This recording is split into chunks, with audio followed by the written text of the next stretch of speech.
இன்னைக்கு என்ன நாள் விசேஷத்த நாள்? ஏசப்பா உயிரோடு எழும்பின நாள். அதானே ஏசப்பா எங்க இருக்காரு? இப்ப உயிரோடு எழும்பி பரலோகத்துல இருக்காரு. இன்னைக்கும் உயிரோடு இருக்காரு. அவரை கூப்பிட்டா யாருக்கு எங்க வருவாரு? நம்மகிட்ட உடனே வந்து நமக்கு பதில் கொடுக்கிற தேவனா இருக்கிறார். அதானே எதற்காக ஏசப்பா மரித்தாரு? நம்ம பாவத்துக்காக, நம்ம செய்த அக்கிரமத்துக்காக. அதானே நம்ம பாவத்திலிருந்து விடுதலை பெறுவதற்காக ஏசப்பா செய்தார் தெரியுமா? ரத்தத்தை முழுவதும் சிந்தி, ஒரு சொட்டு ரத்தம் கூட இல்ல, எல்லாத்தையும் சிந்தி மறித்து அவர் அடக்கம் பண்ணினாங்க.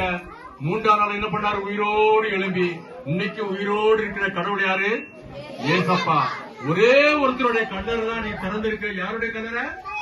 ஏசப்பாவுடைய கல்லறை. அதானே இங்க பாடத்துல படிச்சு பெரியவங்களுக்கு எல்லாம் தெரியும். பாடத்துல படிச்சிருக்கீங்களா? ஒன்றே குலம். எந்த வகுப்புல வருது? 8ஆம் வகுப்புல வருது பாடத்துல. ஒரு பிள்ளை சொல்லிச்சு 8ஆம் வகுப்பு பாடத்துல வருது சொல்லிச்சு. ஒன்றே குலம் ஒருவன். அதுக்கு அர்த்தம் தெரியுமா? யாரா சொல்லுங்க, சீக்கிரம் சொல்லுங்க. அர்த்தம் தெரியுமா? ஒன்றே குலம் ஒருவனே தெய்வம். ஒன்றே குலம் என்ன யார் தெரியுமா? மனித குலம். அதான மனித குலத்தை படைச்சது யாரு? ஏசப்பா. எப்படி படிச்சாரு? ஆணும் பெண்ணுமாக படைச்சாரு. எப்படி படிச்சாரு? ஆணும் பெண்ணுமாக படைச்சாரு.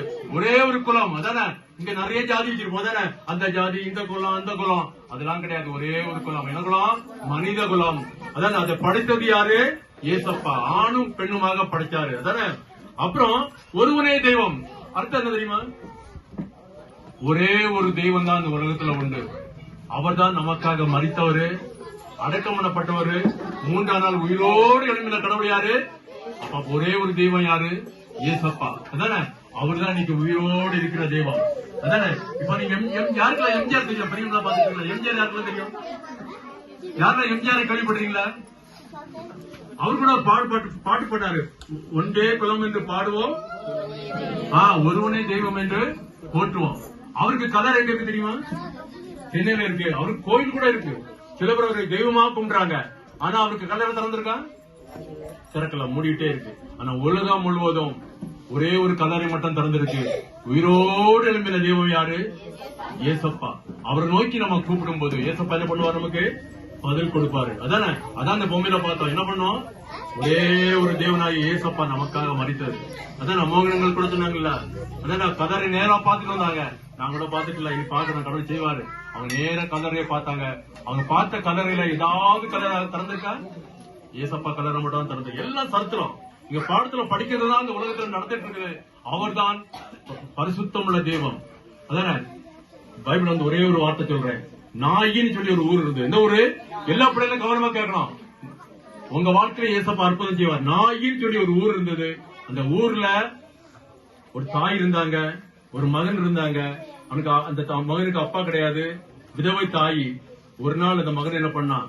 வாலிப மகன் இறந்து போனான். அவன் என்ன பண்றாங்க? பாடையில பெட்டியில வச்சு தூக்கிட்டே வராங்க. அப்ப ஏசப்பா என்ன பண்ணாரு? வழியில வந்துட்டே இருக்காரு. அந்த இடத்துக்கு ஊருக்கு நேரா வந்துட்டு இருக்காரு. அப்ப பார்த்த உடனே ஏசப்பா பார்த்த உடனே பாக்குறாரு, ஒரு தாய் அழுது கொண்டே வந்தாங்க. என்ன பண்ணாங்க? ஒரு தாய் அழுது கொண்டே வந்தாங்க. அந்த ஒரே மகன் என்ன பண்ணா? மறித்து போனான். அவன் பாடையில வச்சு கொண்டுட்டு வராங்க. ஏசப்பா முன்னால போய் அந்த பாடையை அப்படியே ஸ்டாப் நிப்பாட்டினாரு. எல்லாரும் நின்னாங்க. அந்த தாய் என்ன பண்ண? அழுதுகிட்டே வந்தா. ஏசப்பா சொன்னாரு, அழாதே சொன்னாரு. தாயை பார்த்து என்ன சொன்னாரு? அழாதே சொன்னாரு. நீங்க கூட ஏதோ ஒரு விஷயத்துல நீங்க அழுது கொண்டே இருக்கலாம். என் வாழ்க்கையில இது நடக்கல, என் இருதயத்தில் இருக்கிறது நடக்கல, இருதயத்தில் நீங்க அழுது கொண்டே இருக்கலாம். உங்க வீட்டுல கூட யாராவது சோகம் இல்லாமல் இன்னைக்கு என்ன பண்ணலாம்? அழுது கொண்டே படுக்க படிக்கிறா இருக்கலாம், வியாதியோடு இருக்கலாம், யாராவது மறித்து இருக்கலாம். ஒரு கவலையோடு நீங்க இந்த இடத்துல வந்திருக்கலாம். ஏசப்பா அவங்கள பார்த்து சொல்றா, நீங்க அழாதே. அந்த தாயாரை பார்த்து நீ அழாதே சொல்லிட்டு சொல்றாரு. அப்படி மறித்து போன வாலிபனை ஏசப்பா என்ன பண்ணாரு? அப்படியே தொட்டு உயிரோடு மகனை எழும்பு சொன்னாரு. அந்த வாலிபனே எழுந்துரு சொன்ன வாலிபன எழும்பி உட்கார்ந்தான். அவனை யார்கிட்ட ஒப்படைச்சாரு? மகன்கிட்ட ஒப்படைச்சாரு. ஐயா சொன்னாங்களா, லாசரு என்ன பண்ணாரு? உயிரோடு எழுப்பின ஆண்டவர் இந்த மகனை கூட வாலிப மகனோட உயிரோடு எழுப்பி அந்த தாயார் கவலையோடு வரும்போது ஒரு சந்தோஷத்தை கொடுத்து ஒரு மாற்றத்தை ஆண்டவர் என்ன பண்ணாரு? அந்த குடும்பத்துக்கு உண்டாக்குனார். எல்லாருக்கும் ஆச்சரியப்பட்டாங்க. இந்த வாலிபன் உயிரோடு எழும்புறான்.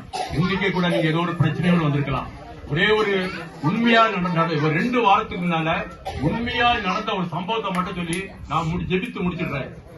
இப்போ சென்னையில இந்த அக்கா அண்ணன் வந்தாங்களா, பாட்டு பண்ணாங்களா, அவங்க சர்ச்சுக்கு போகக்கூடிய சர்ச்சில் ஒரு சின்ன மகள் 6ஆம் வகுப்பு படிக்க பிள்ளை. இந்த பிள்ளை இந்த சண்டே கிளாஸ் இந்த மாதிரி வந்து உட்கார்ந்து இருந்து போன வாரத்துக்கு முந்தின வாரம் நாங்க என்ன பண்ணோம், அந்த இடத்துல போய் ஏசப்பா வச்சு சொல்லி இந்த சரித்திரம் தான், நாயின் ஒரு விதவிக்கு ஏசப்பா செய்தார்ல, உயிரோடு எழுப்பினார்ல, அதை சொல்லும் போது அந்த மகள் என்ன பண்ணாரு, கண்ணது கண்ணீராய் வந்தது. என்ன விஷயம் கேட்டா, அவங்க அப்பாக்கு என்னது படுக்கையா இருக்காங்க, நடக்க முடியல. அவங்களுக்கு எத்தனை சகோதரி உண்டு? 2 சகோதரி உண்டு. 2 பேரும் படிப்பை விட்டுட்டு வேலைக்கு போறாங்க குடும்பத்தை காப்பாத்துறதுக்காக. அந்த 6ஆம் வகுப்பு பிள்ளை என்ன பண்ண தெரியுமா, நாங்க சொல்லும் போது கண்ணிலிருந்து கண்ணீராய் வந்தது. மகட்ட கேட்டேன், அம்மா இருக்காங்களா? அம்மா இல்ல, அப்பா மட்டும்தான். 2 அக்கா மாரும் வேலைக்கு போய் இந்த குடும்பத்தை காப்பாத்துறாங்க. அவளுக்கு ஒரு கண்ணீரோடு அன்னைக்கு ஜெபித்து அனுப்புறோம். போன ஞாயிற்றுக்கிழமை அந்த அண்ணன் அக்காலும் கேட்டாங்க, அவங்க அப்பா இப்படி இருக்காங்க சொல்லும்போது சிரித்துக் கொண்டு சொன்னால், எங்க அப்பா நடக்கிறாங்க சொன்னாங்க. உங்க வாழ்க்கையில கூட யாராவது வீட்டுல படுக்கையா இருந்தால், உங்க வீட்டுல யாராவது படுக்கையா கூட இருக்கலாம், உங்களால சொல்ல முடியாது. ஆனா இன்னைக்கு எங்களை சொல்லுங்க, நான் உங்களுக்காக ஜெபிப்போம். யாராவது குடும்பத்துல சோம் இல்லாமல் வீட்டுல படுக்கையா இருந்தால் எங்கிட்ட சொல்லுங்க, நாங்க ஜெபிப்போம்.